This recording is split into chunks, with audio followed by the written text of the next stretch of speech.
¿En qué momento una persona que lucha por la libertad comienza a destruir la libertad de los demás? Eren Jaeger pasó gran parte de su vida intentando escapar de las murallas. Odiaba sentirse encerrado. Odiaba que otros decidieran hasta dónde podía llegar. Odiaba vivir en un mundo donde la libertad parecía reservada para quienes no temían ser devorados. Pero cuando finalmente consiguió el poder para derribar todas las paredes, no construyó un mundo libre. Construyó una marcha de gigantes destinada a aplastar prácticamente toda la vida fuera de su isla. Y esa es la gran tragedia de Attack of Titan. Eren no perdió su deseo de libertad, lo llevó a un extremo en el que comenzó a parecerse a una prisión. La historia comienza con la humanidad viviendo detrás de las enormes murallas. Para muchas personas, aquellas paredes representan seguridad. Para Eren representan humillación. Incluso antes de perder a su madre, sueña con conocer el exterior. Armin le habla del océano, de los desiertos, las montañas y el hielo, los lugares que ningún habitante de las murallas ha visto. Desde ese momento, Eren siente que le han robado algo. No conoce aquellos lugares, nunca los ha visto, pero el simple hecho de que no pueda llegar hasta ellos le parece intolerable.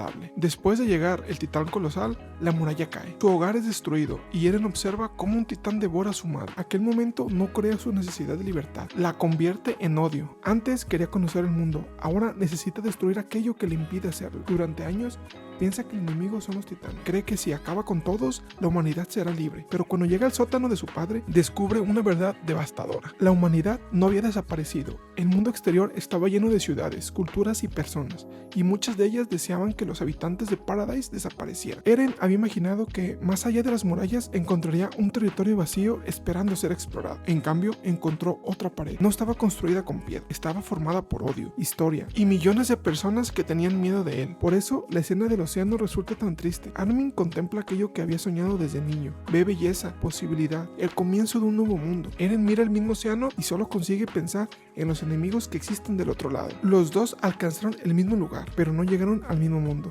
Para Armin, la libertad significa descubrir. Para Eren, comienza a significar eliminar. La serie cambia por completo cuando conocemos a Marley. Hasta entonces habíamos observado la guerra desde Paradise. Habíamos visto a Reiner, Bertolt y Annie como monstruos responsables de miles de muertes, pero después descubrimos que también fueron niños educados para creer que los habitantes de Paradise eran demonios, niños convencidos de que destruir la isla salvaría el mundo y permitiría que sus familias fueran aceptadas. Esto no borra sus responsabilidades, pero demuestra que nadie entra al conflicto con la misma historia. Los habitantes de Marley recuerdan los crímenes del antiguo imperio eldiano. Los habitantes de Paradise recuerdan los ataques que destruyeron sus hogares. Cada grupo conserva las heridas que sufrió y minimiza las heridas que provocó. Un pueblo puede construir su libertad alrededor de la idea de que ha sufrido injustamente. El problema aparece cuando ese sufrimiento se convierte en permiso.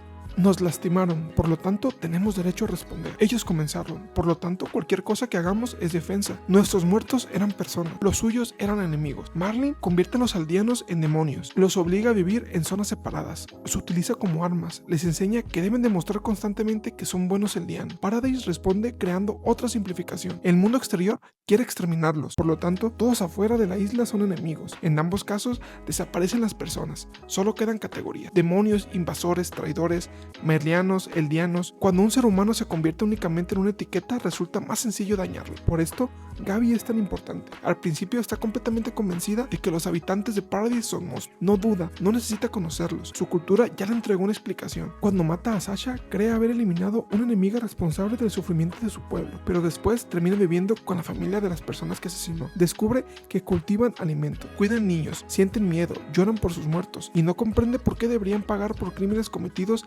siglos antes de que naciera. La transformación de Gabi no ocurre porque alguien le presenta una teoría perfecta, ocurre porque conoce personas que no caben dentro de su prejuicio. Su enemigo adquiere rostro, nombre y familia, la misma humanidad que la propaganda había intentado borrar. Reiner vive el conflicto desde otro lado. Llega a Paradise convencido de que está salvando el mundo, pero se convierte en compañero de las mismas personas que debería traicionar. Entrena con ellas, come con ellas, las protege y descubre que no son demonios. Son jóvenes tan confundidos como él. Para continuar con su misión, Reiner necesita dividir su vida. Por un lado es el guerrero enviado por Marley, por otro es el soldado que quiere proteger a sus compañeros. Cuando ambas identidades chocan, ya no puede mirar sus acciones como una simple misión heroica. Sabe que destruyó hogares, sabe que provocó la muerte de inocentes, sabe que muchas de sus víctimas confiaban en él. Su sufrimiento no nace únicamente del miedo producido por la guerra, también aparece porque debe vivir después de haber cruzado límites que consideraba fundamentales. Reiner consiguió sobrevivir a su misión, pero ya no sabe cómo vivir con la persona en la que tuvo que convertirse para completar. Eren observa observa a Reiner y descubre algo incómodo. Ambos son parecidos.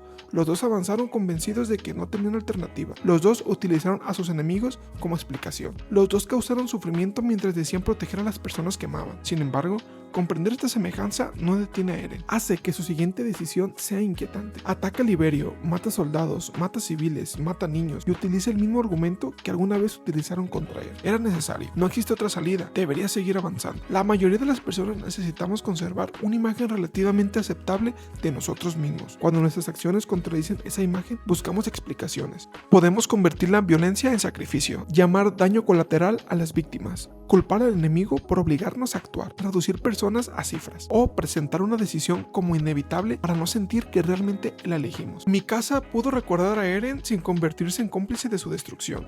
La paz no necesita durar eternamente para haber protegido a personas reales. Esa quizá sea la idea más incómoda de Attack of Titan. No existe una acción capaz de eliminar para siempre todo conflicto humano. Cada generación recibe historias, heridas y miedos, pero también recibe una lección. Puede utilizar el pasado como advertencia o puede utilizarlo como permiso. Eren quería destruir el ciclo mediante una violencia tan grande que nadie pudiera responderle, pero la violencia absoluta no elimina el odio, lo entierra bajo nuevas víctimas. Eren comenzó su historia mirando las murallas y preguntándose por qué no podía ser libre, y terminó construyendo una libertad en la que casi nadie podía existir. No fue derrotado por carecer de poder, fue derrotado porque nunca aprendió a imaginar una libertad que pudiera compartir con otra persona. Ese es el verdadero mensaje de Attack of Titan. El enemigo no siempre está al otro lado del mar, a veces está dentro de la historia que contamos para justificar nuestro odio, dentro de la idea de que solo nuestro dolor importa, dentro de la certeza de que nuestras víctimas son diferentes a nosotros y dentro de una libertad tan obsesionada con no aceptar límites que termina convirtiéndose en una forma de esclavitud. Ahora quiero conocer tu opinión. ¿Crees que Eren estaba atrapado por el futuro que había visto o utilizó ese futuro para justificar una decisión que en el fondo también deseaba tomar? Déjame en los comentarios.